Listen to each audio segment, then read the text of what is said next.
What's up, college football fans? Welcome to Optimum Media. Today we are starting the recruiting trail over here. It is the dead of the off season, so there's really not much more to talk about besides what's going on in the recruiting world. The spring transfer portal closed up, so now the final 2025 classes are set. Today, as you can tell by the background, by the attire, we will be going into Virginia Tech, who has the 48th ranked overall class in the country, 10th ranked in the ACC. Overall, they have 50 commits between transfers and high school guys. They're ranked 40th in the high school realm, that is ninth in the ACC with 20 commits, and 48th transfer class wise, that is 11th in the ACC with 30 commits. We're going to get into key losses, top five high school guys, top five transfers, and then we'll go into some big picture things at the end.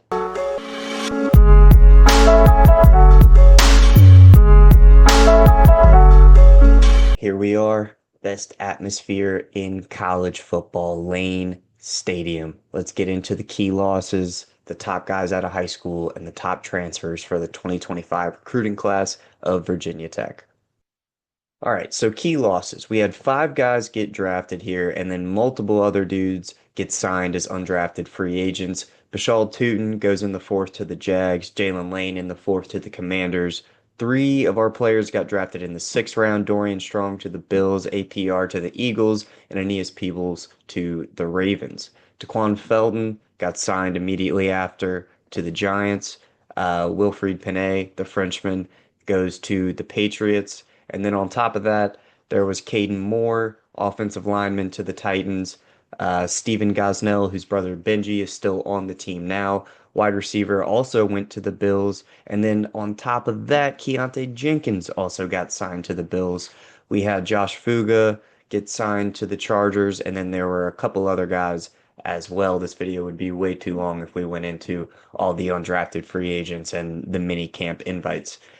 Same thing if I went through all of the transfers. We had 30 guys leave Blacksburg between the winter portal and the spring portal. The top ranked transfers from Virginia Tech are as follows. Offensive tackle Xavier Chaplin. He has 2 years of eligibility left, and he will be spending at least one of those with Auburn. Braylon Moore, also 2 years remaining, interior offensive lineman going to LSU. Mansour Delane, one of our top corners for, his entirety of being a Hokie, is leaving with 1 year remaining to go to LSU as well. Jalen Stroman, safety, going to Notre Dame with 1 year remaining. Mose Phillips has 2 years remaining. He will be at Missouri. Kelly Lawson and Sam Brumfield both have 1 year remaining, going to UCF and Memphis, respectively. So these are key losses, not all of the losses. Let's get into the additions. The top pickup for Virginia Tech this offseason from the high school ranks is Shamarius Snook Peterkin, Mount Tabor High School from Winston-Salem, North Carolina. He's a four-star wide receiver, 331st ranked player nationally, the 44th ranked wide receiver, and 9th ranked player in the state of North Carolina. He's committed to play both football and basketball. In high school, he was all over the field. He took snaps at quarterback, running back, wide receiver, DB. He was kick returner, punt returner. He did a little bit of everything. He's easily the best athlete on that team. And then that doesn't stop there either. He's a really good track athlete, and he's a phenomenal basketball player. Two-time Winston-Salem men's basketball player of the year. He set the school record for points scored in a game this year with 51. So he brings a level of athleticism and explosiveness to both teams, but today we're obviously looking at football, and with the amount of receivers that we lost, we'll get into that later. This is a good addition to have, most likely redshirt his first year with the amount of receivers we got in the past few classes, including the transfer class this year. Again, we'll get into more specifics there, but Fontel Mines has been on a roll, getting really good wide receiver commits to come to Blacksburg, and this is just another one of those excellent pickups from him. Next up, running back. We obviously talked about losing Bashal Tootin, one of the best running backs I've ever seen at Virginia Tech. Now, granted, I'm 24, so there are some really good guys before my time of being a Hokie fan. Jeffrey Overton Jr., Hayfield High School in Alexandria, Virginia. He's a four-star running back, nationally ranked 420th. Nice. Running back ranked 31st and the 10th ranked player in the state of Virginia. He finished his 4-year varsity career with over 8,000 rushing yards. That is over 2,000 a year. Simple math there. Virginia Tech has always been a school that has had a very good running back. It's been a school that relies on their run game heavily. I don't know if that's going to be the vibe entirely this year, but Jeffrey Overton Jr. is a much needed addition to a backfield that is going to be entirely brand new this year with the departure of our top three guys on the depth chart from last year, either transferring or going to the NFL with Bashaw. We've got multiple transfers coming in, and then of course we've got Jeff here to most likely redshirt his first season in Blacksburg. He sat out the majority of spring ball with lingering injuries. But again, this is a guy who chose to come to Blacksburg instead of, having a senior prom and all that stuff. So the dude's committed. He's going to work. We had a lot of early enrollees, actually. I wouldn't expect him to get much, if any, playing time this year, but he's definitely going to be a major, major contributor for Virginia Tech moving forward. Next up is Micah Matthews, another dual sport athlete from Turner Ashby High School in Bridgewater, Virginia. He's committed to obviously play football and baseball. He's a four-star athlete, nationally ranked 465th, the 23rd ranked athlete, and the number 12 player from Virginia. He's going to be playing wide receiver at Virginia Tech. This past season, he had 86 receptions for almost 1,500 yards, 16 touchdowns. Out of that 1,500 yards, 907 of those were picked up after the catch. The dude is a straight up baller. He can make plays happen on the field. And like I mentioned with Snook, this dude is going to be a guy who, when this wave of receivers that is going to be playing this year, next year, are cycled through, he will be able to step in and immediately make an impact. And that's just football. When you go to baseball, he's not 456 in the country. All right. He's a top 50 player. And if you've been following Hokie sports, you know that the baseball field has been an area where there's been so much potential, so many pros coming out of Blacksburg, and it just doesn't necessarily translate to on the field play for whatever reason. I'm really excited to see him make an impact down the line in both sports. Next up, Jahmari DeLoatch from Oscar Smith High School in Chesapeake, Virginia, a pipeline for Virginia Tech that has been a heavy, heavy emphasis getting back in the shape that it used to be. Now, you'll notice on the commitment poster here, it says corner, and I have him here as safety. Well, when you go on to 24/7 Sports, which, by the way, is where all of this information is coming from, if Rivals are on three, which I guess they're going to be the same thing soon, considering that they're owned by the same people now. But if you go on other sites and any of these rankings are different from what I'm telling you, don't comment at me. All right. I'm not the one doing the rankings here. It is 24/7, and they've been pretty reputable throughout the years. Obviously, they don't know everything. They can't predict the future, but in my opinion, it's my favorite site to look at when it comes to recruiting stats, even though On Three tends to be a little bit more friendly to Virginia Tech than 24/7 does. But if we're looking at recent results, maybe 24/7's got it more nailed on the head. So, four-star safety out of Chesapeake. He's the 472nd ranked player nationally, the 40th ranked safety, and the 13th ranked player out of Virginia. He's a good sprinter in track. He's competed in Nike Nationals, so he's got speed. At the end of the day, the amount of departures in the DB room as a whole, cornerbacks and safeties, was through the roof. So as you'll see in players that I highlight going forward and in the big picture at the end of this, DB was a massive, massive piece of getting this team uh, above where they've been recently. And we lost a lot of really good ones, so they brought in a committee to try and replace that. Jahmari DeLoatch is definitely a guy who could make an impact right away, but in my opinion, will be sitting back and watching, developing, getting a little bit bigger. The dude is only 160 pounds, so I'm gonna take back what I just said. I don't think he's getting on the field anytime soon at the Power 4 level, being 160 pounds. We got a new strength coach. Everyone has been raving about him in Blacksburg, so I would assume that they're getting him up to speed, up to weight of what he needs to be, getting on the field and making contributions. The dude's a baller at the end of the day. He's a natural athlete. And I'm going to say it about every guy here. I'm really excited to see what he'll look like in this revamped, completely new Virginia Tech roster. Rounding out the top five of the high school commits is Brett Clatterbaugh from Eastern View High School in Culpeper, VA. All right, real country boy here. Three-star linebacker, 604th ranked player nationally, the 65th ranked linebacker, and the 18th player in the state of Virginia. You see three-star here, and like I mentioned, different places have different rankings. He's a four-star on other sites. He's a three-star on 24/7. That's just how it is. Don't let that scare you away, though. The top five schools he was choosing from were Virginia Tech, Clemson, Georgia, Penn State, and Notre Dame. Now, maybe he came to Virginia Tech because it's a quicker route to get on the field. I'd say that's a safe assumption. But at the end of the day, if those are the schools that we're competing against to get a linebacker prospect and he chooses us, I'm taking that as a win. That's a positive. All right. He's a much needed addition to a room that, just in the key losses, I listed two linebackers we lost. We lost two more in this spring portal. So I really think that while he might not get a lot of playing time out of the gate, he's going to be put in positions, I believe, to where he can get on the field this year just based on A, the depth we have at that space, not great. Now it could be not great because I'm ignorant to what some of these guys have done and I'm just not hip.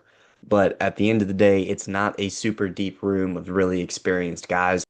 I think that him being, the nasty linebacker that he is, he's going to be given opportunities to show an impact right away. But down the line, I really do think that he's going to be able to develop into something good.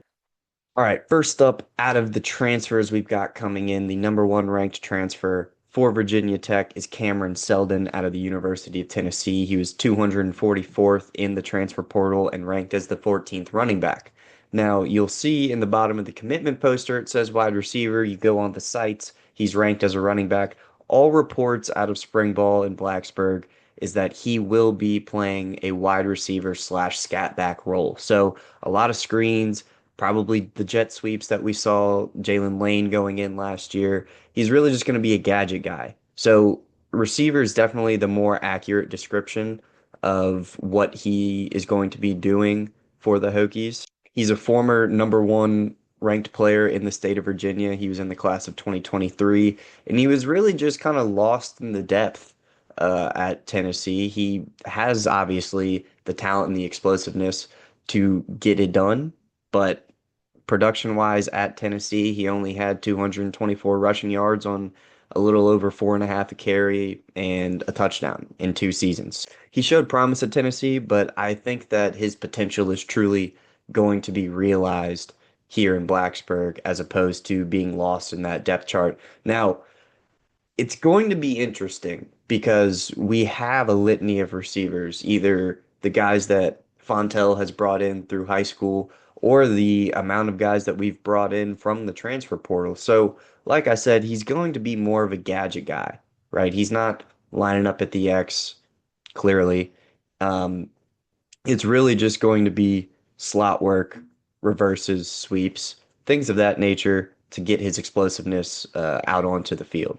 Cameron has 2 years of eligibility left, and I'm really excited to see what he's going to do in the far superior burnt orange of Virginia Tech and the Chicago Maroon.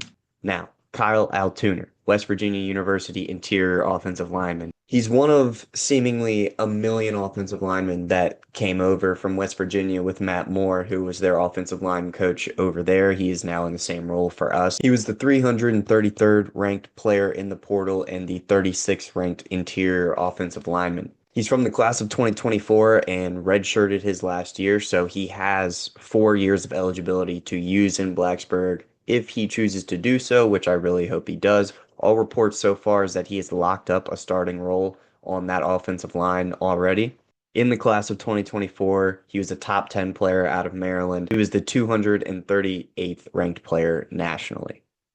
Just 10 spots behind him in the rankings is Tyson Flowers, a safety from Rice University, 343rd ranked player in the portal, the 18th ranked safety. Tyson Flowers is a former three-star from Texas, and if you've seen any of the former recruiting trail videos I used to do with another podcast, you'll know that Texas high school, really, if you have just the most basic understanding of high school recruiting and in the slightest, you know that California, Florida, and Texas are the hotbeds of talent that a lot of these schools go after.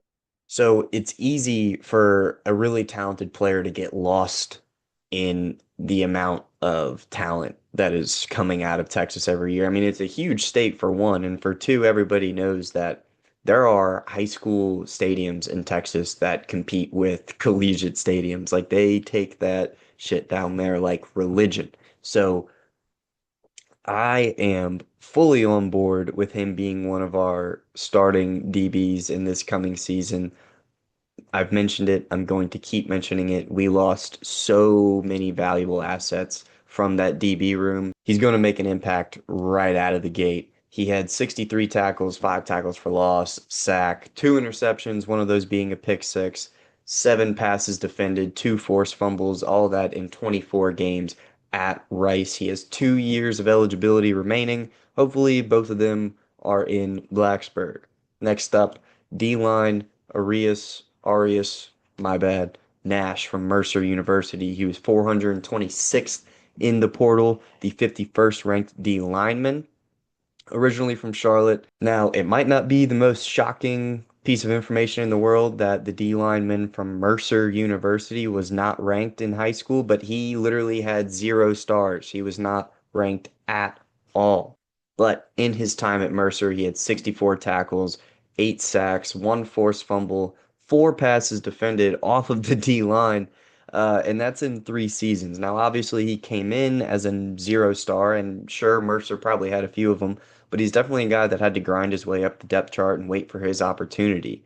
Those stats really came in 2 years, and most of them came in his third year playing. The first year, he maybe got, you know, a handful of meaningful snaps, enough to not let him retain that eligibility, considering that he only has 1 year remaining. But hopefully, it's a year that'll get him some notability and he can turn out to be a dog in Blacksburg. That's all we can really hope for. Rounding out the top 5 transfer commits for Virginia Tech this offseason, Isaiah Spencer from Jackson State University, wide receiver that, as I've mentioned and will continue to mention, a room that is completely brand new. He's going to be a guy that can take the top off of a defense, as we've got multiple dudes that can work in and around the middle of the field. This is a dude that's going to keep the safeties honest. They're going to have to choose whether they want to come in, defend Seldon, defend Aiden Green on one side of the field, or are they going to stay on Isaiah Spencer, who's going to be taking the top off of it? 441st ranked player in the transfer portal and the 92nd ranked wide receiver. 92 seems like a high number. There's just a lot of damn receivers in the portal. All right, he had 59 receptions for 867 yards and 5 touchdowns in 25 games with Jackson State. I'll be honest, I haven't really watched any of it. I didn't watch most of the Mercer stuff either, so I could just be a box score nerd right now, and that's not how you want to evaluate players at all. That's just what I've got. I don't know what the QB situation down there was. I don't really know how explosive their offense was as a whole, besides the fact that he's a guy who can take the top off of a defense. So, Kyron hopefully is a pretty dramatic step up from the QB play he was playing with last year, and we'll see that production go up a little bit. He's from the class of 2023. He was a 3 star in that class. It's going to be exciting, yes, but at the end of the day, it's just going to be really interesting to see how they divvy up the snaps between the guys that we have coming up from the last recruiting class and the guys that we've got in the portal. We also picked up Donovan Green from Wake Forest, who's said to be, a guy that's going to make an immediate impact on the field. But we've got Brody Adams, who redshirted last year.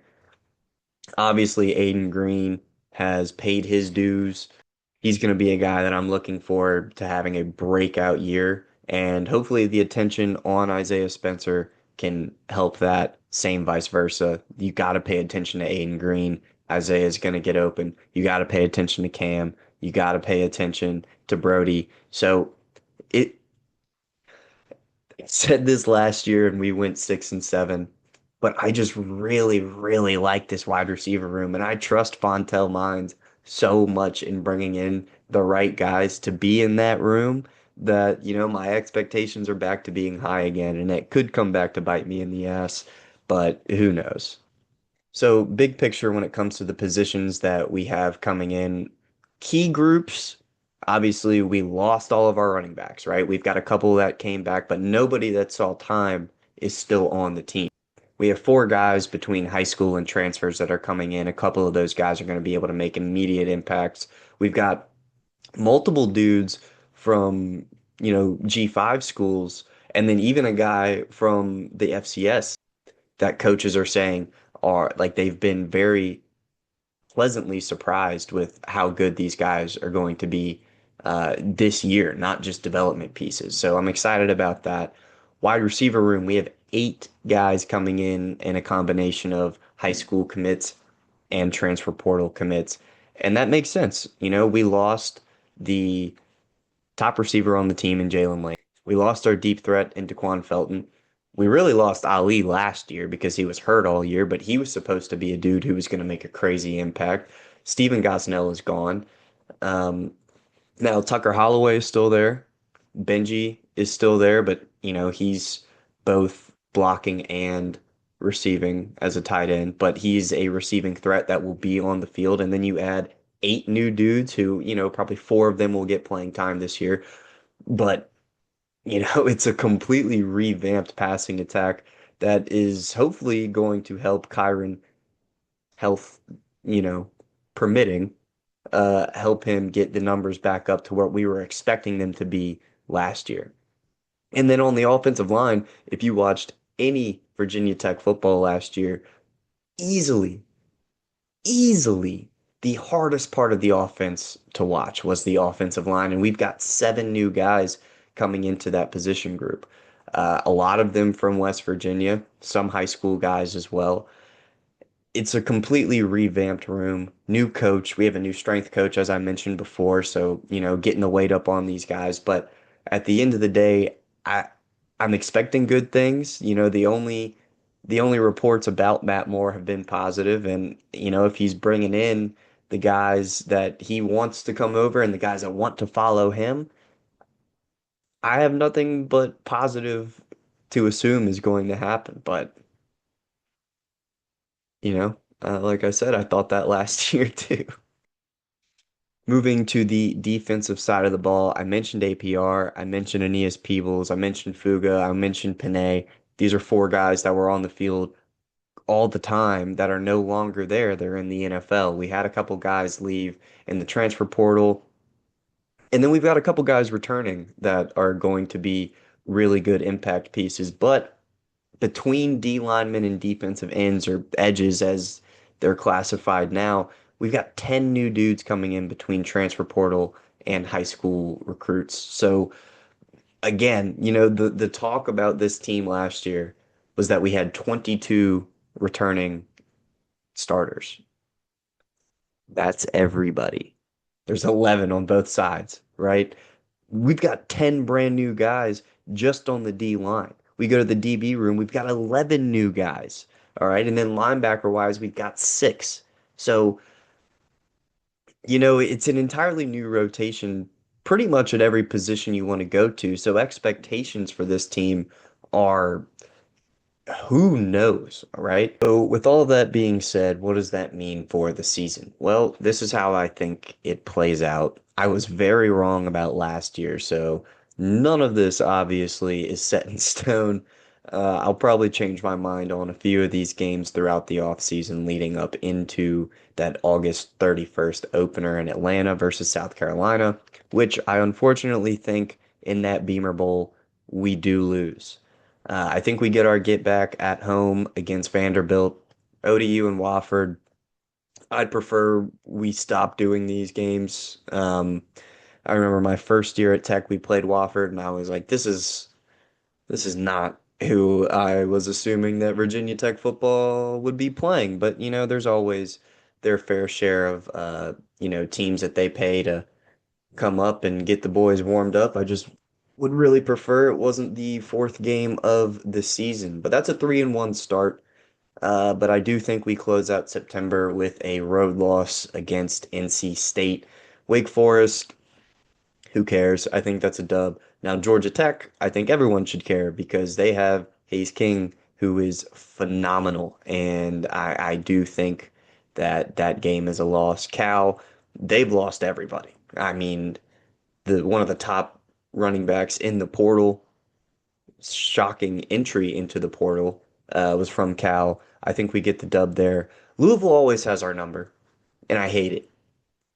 And maybe this one being at home changes it a little bit, but it doesn't give me a good feeling. And that's kind of the same thing with Florida State. Even when they had a good team and we went down there and competed for the first, 35 to 40 minutes of that game, it got out of hand after the Bashal kick return touchdown. So I really don't, which actually led off the second half. So really the first 30 minutes and 30 seconds of the game, it seemed like we had a chance, and then it just went downhill after that. Miami, I think we get our revenge from that BS last year. We get a dub at home, and then UVA belt to ass every single time. All right, since I've been alive, UVA has beaten Virginia Tech twice. Now, they did have a better recruiting class per 24/7 Sports than us. I don't really give a damn. All right. UVA will not be beating Virginia Tech this year. That's how I would uh, picture this season going out. It's 7-5. It's enough for Brent to keep another year in Blacksburg, but it's another year of what would be assumed under our standards as mediocrity. 7-5 is a very average season. Hopefully, pick up an eighth win in a bowl game, assuming that we have our starters playing. We saw how no starters playing turned out for us this past season against Minnesota, but we also saw what starters look like in a bowl game against Tulane a couple years ago, and that was a beatdown in a torrential downpour in which Kyron put up one of the best games of his career, obviously on the ground, but that's the type of player he is. So 7-5 is what I think this season looks like. I've heard some guys saying 5-7, and then obviously as we get deeper into the offseason, lying season starts to come back up, the vibes start to get a little bit higher, and there's going to be guys predicting 8-4, 9-3. That would be great. But at the end of the day, I see a lot of these games being a lot closer than we would prefer them to be, and that, comes with in the beginning of the season, not being as familiar with the playbooks, with your teammates, with your coaches. There's just so much newness around this entire team. Record predictions aren't worth anything once the season starts, and I really don't think this prediction is going to mean a damn thing either. But that is the recap of the 2025 recruiting class for Virginia Tech. Hopefully you guys enjoyed the video. Make sure to like, comment, subscribe. Thank you everybody for watching. I'll be back with another school shortly.